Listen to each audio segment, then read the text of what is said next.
when evaluating a diagnostic test, it makes sense to want to know whether or not the result of the test will change the probability that the patient actually has that particular condition.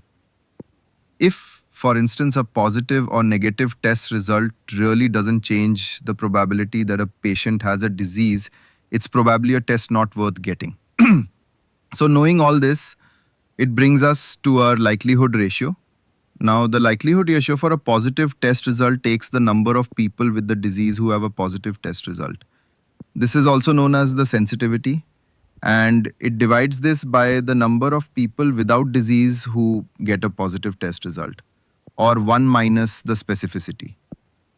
Another way to look at this is it's equal to the true positive rate divided by the false positive rate. Now, the likelihood ratio for a negative test result is the number of people without disease who receive a negative test result, of 1 minus the sensitivity, divided by the number of people who don't have the disease and got a negative test result, or the specificity. This again is also equal to the false negative rate divided by the true negative rate. Now, if the likelihood ratio is greater than 1, this increases the likelihood that the disease in question is present, while if the likelihood ratio is less than 1, this decreases the likelihood that the disease in question is present. And this can be divided out into a table as follows. Here you can see that with a likelihood ratio of 1, there's no change in disease probability, but as the number increases or decreases from 1, you can see that the probability of disease changes. And if you look at the extremes of the spectrum, if you have a likelihood ratio of 10, this gives you a 45% chance increase in the probability of disease.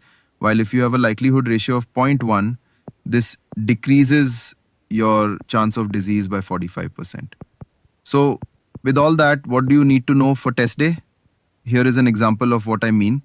So you think you have a patient that has lung cancer, and you're told that you have a new test that has a positive likelihood ratio of 10 for the diagnosis of lung cancer if it is positive.